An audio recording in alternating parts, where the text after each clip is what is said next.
Okay, so there are the four number system: decimal system, binary number system, octal number system, hexadecimal system. There are the four basic number system. Decimal में base 10, binary में base 2, octal में base 8 and hexadecimal में base 16 consider करना है। 10 के case में representation रहेगा 0 to 9, 2 के केस में 0 and 1, octal के केस में 0 to 7 and hexadecimal के केस में 0 to 15. Okay. After 10, it is represented by the A, B, C, D, E, F up to 10 to 15, 10 to 14, sorry, 15, sorry, 15, है ना, 10 to 15. Okay. Next, the representation of number system. इसको carefully देखते हैं बेटा. इस case में decimal point को या फ्रैक्शनल पॉइंट को कंसीडर करना है. So this one is the fractional point or the decimal point. Representation from x0, x1, x2 up to xn. Positive है 0 + 1 + 2 up to +n. Decimal fractional point के बाद क्या है माइनस में x -1 x -2 x -n -1 -2 n -n. ठीक है. So that is the representation and the form is, इस form को अपन कैसे रिप्रेजेंट करें, xn r⁴ n, x2 r⁴ 2, x1 r⁴ 1, x0 r⁴0. Okay. जैसे फ्रैक्शनल पॉइंट चालू होंगे फ्रैक्शनल पॉइंट के बाद तो x -1 r -1, x -2 r⁴ -2, x -n r⁴ -n. मतलब xn से लेके x0 तक ये इंटीजर वाला पार्ट है डेसिमल के लेफ्ट, डेसिमल पॉइंट के लेफ्ट हैंड साइड का. डेसिमल के राइट हैंड साइड वाला पार्ट क्या है, ये फ्रैक्शनल पार्ट है. ओके. डेसिमल पॉइंट के लेफ्ट में इंटीजर, राइट में फ्रैक्शनल. इसी तरह से xn से x0 तक इंटीजर और x -1 से x -n तक ये क्या है, फ्रैक्शनल वाला पार्ट. ठीक है. तो that is the representation of the sequence. Is it clear? अब जैसे एग्जांपल से इसको समझता है. डेसिमल नंबर सिस्टम में if the quantity is given the 786, तो 786 को रिप्रेजेंटेशन कैसे लेना है, इसमें कोई फ्रैक्शनल वाला पॉइंट नहीं है, कोई सारा का सारा सारे या डिजिट या क्वांटिटी किसमें, इंटीजर वाले पार्ट में. ठीक है ना. तो x0 से लेके xn वाला पार्ट है. ओके. तो पहले x0 यहाँ पे क्या है 6 है, x0 और r की पावर 0. अब डेसिमल सिस्टम में, डेसिमल नंबर सिस्टम में बेस कितना रहता है 10. यहाँ r एक्चुअली क्या है, बेस. तो in decimal system base will be 10, r equals to 10. So x0 10⁻⁴. So 6 into 10⁻⁴. Next है 8 10⁻⁴1. ये x1 r⁴1. तो x1 तो क्या हो गया यहाँ पे 8, r क्या हो गया 10 और h⁴1. तो 8 into 10⁻1, 7 into 10⁻2. ये इसका रिप्रेजेंटेशन आ गया नंबर सिस्टम का. फॉर एग्जांपल जैसे इंटीजर और फ्रैक्शनल वाले पार्ट लें तो उसके इसमें कैसे रिप्रेजेंटेशन आएगा. अब इसमें देखिए 1.414 पॉइंट के, डेसिमल पॉइंट के लेफ्ट साइड में इंटीजर और राइट साइड में फ्रैक्शनल. तो इंटीजर के लिए तो क्या आ गया 1, फ्रैक्शनल के क्या आ गया 414. ओके. तो इंटीजर वाले पार्ट के लिए 10 की पावर किस में जाएंगी, प्लस में. फ्रैक्शनल वाले पार्ट के लिए 10 की पावर किस में जाएंगी, माइनस में. सो 1 into 10⁻+1. ओके.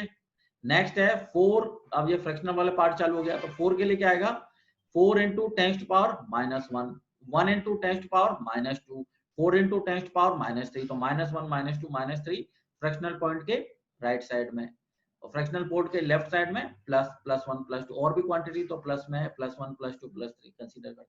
तो that is the representation of the number system for the decimal system. Decimal है तो अपन बेस कितना 10 लिया, बाइनरी होता तो बेस 2 लेते, ऑक्टल होता तो बेस 8 लेंगे, हेक्साडेसिमल होगा तो बेस 16 लेंगे. Is it clear? ओके. अब binary number system. Binary number system के लिए 2 डिजिट से एलोकेटेड है क्योंकि बेस इसका क्या है 2 है. तो बेस 2 है तो कौन कौन से नंबर आएंगे 0 and 1, 2 डिजिट्स काम करेंगे. जैसे प्रीवियस स्लाइड में अपन ने देखा बाइनरी है, बेस 2 है, डिजिट कौन है 0 और 1, 2 डिजिट अपन काम में लेते हैं. अब एक्चुअली एग्जाम में क्या आएगा इनका कन्वर्जन. एग्जाम में एक्चुअली क्वेश्चन कैसे पुट ऑन होगा कि डेसिमल को बाइनरी में कन्वर्ट करो, बाइनरी को डेसिमल में कन्वर्ट करो. तो उस फॉर्म में एग्जाम में क्वेश्चन पुट ऑन होता है. तो अपन कन्वर्जन पे विशेष इस पे फोकस करेंगे. तो अपन जैसे फर्स्ट अपन ने लिया बाइनरी नंबर सिस्टम. बाइनरी में क्या लिया, बाइनरी को डेसिमल में कन्वर्जन करो. बाइनरी का बेस कितना है 2 है, डेसिमल का बेस कितना है 10 है.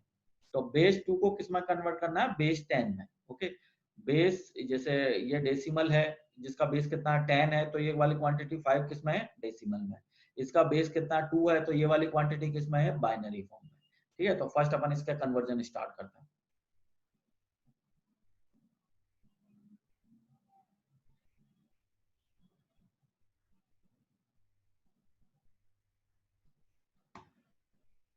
सो first one is the decimal to binary conversion. तो डेसिमल में क्या है, जैसे फॉर एग्जांपल डेसिमल में कन्वर्जन देखते हैं। तो डेसिमल में कन्वर्जन देखा 117 बेस 10, कन्वर्ट किस में करो आप इसको, बाइनरी फॉर्म में। बाइनरी फॉर्म में इसका कन्वर्जन करो, कैसे अपन करेंगे, प्रोसेस क्या है उसका, कि 117 को जिस फॉर्म में कन्वर्ट कर रहे हैं उसके बेस से डिवाइड करते जाओ।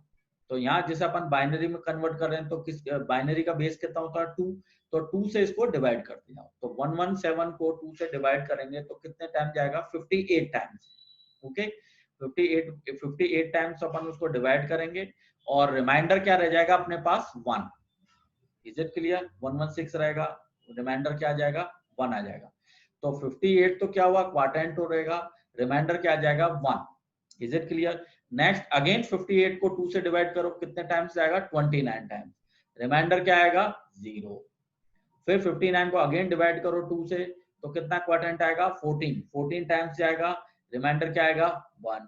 फिर दोबारा इसको 14 को डिवाइड करो, 7 टाइम्स जाएगा, रिमाइंडर क्या बचेगा, 0। फिर 2 को 7 से 3 टाइम्स जाएगा, रिमाइंडर क्या रिमेनिंग रहेगा, 1। फिर 2 को 3 से डिवाइड करेंगे तो अगेन क्या बच जाएगा, 1। 1 को इधर शिफ्ट करो, इधर 1 को इधर शिफ्ट करो, और नीचे से ऊपर की साइड में आइडेंटिफाई करो। ठीक है, तो नीचे से रिमाइंडर क्या बच गया, 1।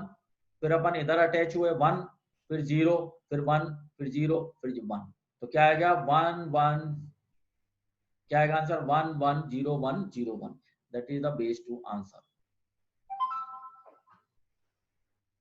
तो इस फॉर्मेशन से भी अपन इसको आइडेंटिफाई कर सकते हैं। ठीक है, अब जैसे डिजिटल सिग्नल ये आया, तो इसके फॉर्मेशन को अपन कैसे रिप्रेजेंट करते हैं, कि इसका राइट साइड और लेफ्ट साइड, मतलब ये अगर अपन नीचे से ऊपर चलते हैं तो ये एमएसबी रहेगा, most significant bit, LSB least significant bit. तो फर्स्ट जहां पर लेफ्ट साइड से अपन स्टार्ट करते हो, तो लेफ्ट मोस्ट वाली बिट एमएसबी होगी, और राइट मोस्ट बिट वाली क्या होगी, एलएसबी होगी। ठीक है, तो ये वाला 1 तो एलएसबी है, और ये वाला 1 एमएसबी है। एक और एग्जांपल देखें, कन्वर्जन करें, बेस 10 से बेस 2 में कन्वर्जन करो। ठीक है, तो बेस 10 से तो डिवाइडेशन वाला रूल्स अपन अप्लाई करेंगे। डिवाइडेशन रूल में क्या आएगा, कि 2 से डिवाइड करो, 14 को 2 से डिवाइड करा, 7 टाइम्स गया, रिमाइंडर 0 बच गया।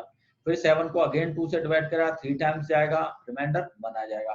फिर 2 को 3 से डिवाइड करो, 1 बच जाएगा, तो 1 को इधर अटैच करा, फिर नीचे से ऊपर चले, तो 1 1 1 0 1 1 1 0। ये लेफ्ट मोस्ट में जो बिट है वो क्या है, MSB, most significant bit. Right most वाली जो रहेगी वो लीस्ट सिग्निफिकेंट बिट रहेगी, जैसे मैंने अभी बताई। दोबारा 9 का जैसे एग्जांपल देखें, 9 को फिर डिवाइड करें अपन, 2 से डिवाइड करें, 4 टाइम जाएगा, रिमाइंडर 1। फिर 4 को 2 टाइम डिवाइड, रिमाइंडर 0। फिर 2 को 1 टाइम जाएगा, रिमाइंडर 0। तो 1 0 0 1 नीचे से ऊपर की साइड में, तो 1 0 0 1 1 0 0 1। अब एक और एग्जांपल जैसे अपन देखें, फ्रैक्शनल क्वांटिटी लें। अभी तो ये सारी इंटीजर क्वांटिटी थी, नेक्स्ट अपन अगर फ्रैक्शनल क्वांटिटी लें, तो फ्रैक्शनल क्वांटिटी में अगर कन्वर्जन करना चाहें तो वो कैसे पॉसिबल होगा। जब फ्रैक्शनल क्वांटिटी 61 है, बेस 10 है, कन्वर्जन करो बाइनरी फॉर्म में। इस केस में क्या करना है, जैसे इंटीजर वाले केस में अपन डिवीजन कर रहे थे, फ्रैक्शनल वाले पार्ट में क्या करते हैं अपन, मल्टीप्लीकेशन। ये इसका अपोजिट रहेगा। जैसे इंटीजर पार्ट क्या है, यहाँ 0.61 है, बेस से मल्टीप्लाई करो, तो 0.61 है, बेस क्या है 2 है, 2 से मल्टीप्लाई करा, आउटपुट क्या आएगा 1.22। अब 1.22 में जो इंटीजर वाला पार्ट है ना, उसको अलग कर देना है। यहाँ से 1.22 है तो इंटीजर क्या है 1 है, 22 क्या है फ्रैक्शनल है, तो 1 तो इधर ले लिया, फ्रैक्शनल जो पार्ट है उसको फिर दोबारा 2 से मल्टीप्लाई करो, तो ये फ्रैक्शनल पार्ट इधर लिया, 2 से अगेन मल्टीप्लाई करा, तो क्या है 0.44। इंटीजर पार्ट फिर अपन इधर ले लिया, 0.44 को नीचे लिया, फिर दोबारा 2 से मल्टीप्लाई करा। तो इस तरह से इस प्रोसेस को अपन चलेंगे। और ये वाला प्रोसेस क्या रहेगा, ऊपर से नीचे की साइड में, यानी एमएसबी से लेके एलएसबी तक। तो ऊपर क्या है, जैसे 1 है, 0 है, 0 है, 1 1 1, तो 0.100 1 1 1 बेस 2। और जनरली ये जो प्रोसेस है ये इसको प्रोसेस को अपन कहां तक लेते हैं जनरली 6 पॉइंट तक, 6 टाइम तक, 1 2 3 4 5 6 तक भी सफिशिएंट रहेगा एग्जैक्ट आंसर के लिए। तो 6 टाइम जनरली लेंगे जिससे अपना ज्यादा टाइम भी खराब नहीं हो, और 6 टाइम तक अपन इसको कंसीडर करते हुए आंसर कैलकुलेट कर लेंगे। बाय द वे अगर 4 टाइम पे ही 4th पोजीशन पे अगर 0 0 आने लग जाए आगे तक, आगे 0 0 0 ही आ रहा है, कोई चेंज नहीं हो रहा, कोई वेरिएशन नहीं आ रहा, तो उस केस में अपन उस चीज को वहां रोक सकते हैं। अगर वेरिएशन आ रहा है तो अपन उसको 6 डिजिट्स तक या 6 पोजीशन तक अपन कंसीडर कर लेंगे। एक और एग्जांपल लें, जैसे इसमें इंटीजर भी है और फ्रैक्शनल पार्ट भी है। इंटीजर पार्ट क्या है 500 है 500, फ्रैक्शनल पार्ट क्या है 0.21 है। तो इंटीजर पार्ट के लिए वो डिवाइडेशन रूल, और फ्रैक्शनल पार्ट के लिए मल्टीप्लिकेशन वाली अप्रोच। तो 500 को डिवाइड करा 2 से, रिमाइंडर 0, रिमाइंडर 0, रिमाइंडर 1, इस तरह से। नीचे से फिर ऊपर की साइड में चले तो क्या आएगा 1 1 1 1 1 0 1 0 0 1 1 1, इस तरह से फॉर्मेशन आएगा। फ्रैक्शनल पार्ट के लिए वही मल्टीप्लिकेशन वाला पार्ट अप्रोच अपन काम में लेंगे। 0.21 को 2 से मल्टीप्लाई करा 0.42, इंटीजर क्या है 0, इधर 0 ले लिया, 42 नीचे लिया है, 42 को फिर दोबारा 2 से मल्टीप्लाई करा 0.84 आया, 0 को फिर बाहर ले गए, 0.84 को फिर दोबारा 2 से मल्टीप्लाई करा, तो ये 6 पॉइंट तक ले लिया। तो ये 0 0 1 1 0 1, तो 0 0 1 1 0 1। तो फाइनल आंसर क्या आ जाएगा इस फॉर्मूले, इंटीजर वाले के लिए ये बाइनरी फॉर्मेशन, फ्रैक्शनल वाले पार्ट के लिए ये वाली बाइनरी फॉर्मेशन, ये आंसर हो जाएगा। नेक्स्ट है फिर decimal to binary conversion. Decimal से बाइनरी कन्वर्जन अपन किस फॉर्म में करेंगे, तो ये उसकी अप्रोच बता रखी है। अब इस वाले फर्स्ट एग्जांपल में अपन देख रहे हैं 1 1 0 0 1 0, और इसमें कोई फ्रैक्शनल वाली क्वांटिटी नहीं है, सारा इंटीजर वाला पार्ट है, कोई डेसिमल। जबकि दूसरे एग्जांपल में अपन देख रहे हैं कि ये इंटीजर वाला पार्ट है और पॉइंट के राइट वाला फ्रैक्शनल वाला पार्ट है। तो एग्जांपल फर्स्ट को देखें, तो जैसे अपन रिप्रेजेंटेशन अभी देख रहे थे, अभी अपन ने रिप्रेजेंटेशन देखा ना, ये वाला x n r to the power n x 2 r to the power, इसी इक्वेशन फर्स्ट को कंसीडर करते हुए अपन इसका फॉर्मेशन निकालें। तो इस केस में सारे डेसिमल पॉइंट के लेफ्ट साइड में है, सारा इंटीजर है, तो अपन कैसे लेंगे 1 into 2 raised to power 5 2 raised to power 4 2 raised to power 3 2 raised to power 2 2 raised to power 1 2 raised to power 0। Is it clear? Digit जैसे 1 है तो 1 into 2 raised to the power 5, next 1 है तो 1 into 2 raised to the power 4, next 0 है तो 0 into 2 raised to power 3, next 0 है तो 2 raised to power 2, next 1 है तो 1 into 2 raised to power 1, next 0 है तो 0 into 2 raised to power 2 2 raised to power 0। तो ये फाइनल इस तरह से रिप्रेजेंटेशन अपन कैलकुलेट करेंगे, इनका सम करेंगे और फाइनल डेसिमल में अपन कैलकुलेट कर लेंगे। अब जैसे दोनों चीज अपन फ्रैक्शनल वाला पार्ट भी देखें और इंटीजर वाला पार्ट, तो इंटीजर वाले पार्ट में तो बेस की पावर किस में जाएंगी पॉजिटिव में, फ्रैक्शनल वाले पार्ट के केस में बेस की पावर किस में जाएंगी नेगेटिव में। तो ये वाली जो क्वांटिटी ये तो सब पॉजिटिव, जैसे 2 की पावर 7 है 6 है 5 4 3 2 1 0 तक है। नेक्स्ट जो वाली पार्ट है उसके लिए किस में -1 -2 -3 -4 -5। जैसे फ्रैक्शनल वाले पार्ट में पहला पार्ट क्या है 0 है, तो 0 into 2 raised to power -1, next 1 है तो 2 की पावर -2 है, नेक्स्ट 1 है तो 2 की पावर -3 है -2 है, नेक्स्ट 1 है तो 2 की पावर -3 है, 2 की पावर -4 है, नेक्स्ट 0 है तो 2 की पावर -5 है। तो ये सारे किस में जाएंगे 2 की माइनस पावर में। ये इंटीजर के इधर वाले पार्ट में किसे 2 की पावर पॉजिटिव में। तो फाइनल आंसर है 203.4375 बेस 10, ये आंसर हो गया अपना। ठीक है, अब ये नोटेशन है, नोटेशन क्या है, निबल को बेसिकली जैसे टेक्निकल टर्म है, निबल को कैसे रिप्रेजेंट करते हैं, एक ग्रुप ऑफ 4 बिट, 4 बिट, जैसे 1 0 1 1 कितने बिट हैं टोटल 4 बिट था, तो 4 बिट के कॉम्बिनेशन को क्या बोलते हैं निबल। बाइट क्या है 8 बिट के कॉम्बिनेशन को, 1 0 1 1 1 0 1 1, कितने टोटल बिट है 8, तो 8 बिट के कॉम्बिनेशन को क्या बोलते हैं बाइट। वर्ड क्या है 16 बिट के, 16 बिट के वर्ड को क्या बोलते हैं कॉम्बिनेशन को क्या बोलते हैं वर्ड, है ना। और अगर डबल वर्ड में कितना 32 बिट, 16 का डबल क्या है 32, तो 32 बिट के अपन कॉम्बिनेशन को क्या बोलते हैं डबल वर्ड। तो ये इसका रिप्रेजेंटेशन है। ठीक है, तो आज की क्लास में अपन ने नंबर सिस्टम को स्टडी करा। ठीक है, गूगल क्लासरूम पे बेटा सारे अटैच हो जाओ, और जो भी कोई डाउट्स हैं तो आप उसको गूगल क्लासरूम पे पुट ऑन कर सकते हो, मुझसे डायरेक्टली पूछ सकते हो, फोन भी कर सकते हो, व्हाट्सएप पे भी डाल सकते हो, और इसको मुझसे डिस्कस कर सकते हो, कोई दिक्कत नहीं। ठीक है, बाकी हमारे नेक्स्ट क्लास का जो शेड्यूल है वो मैं गूगल क्लासरूम पे पुट ऑन कर दूंगा। ठीक है, ओके, थैंक यू।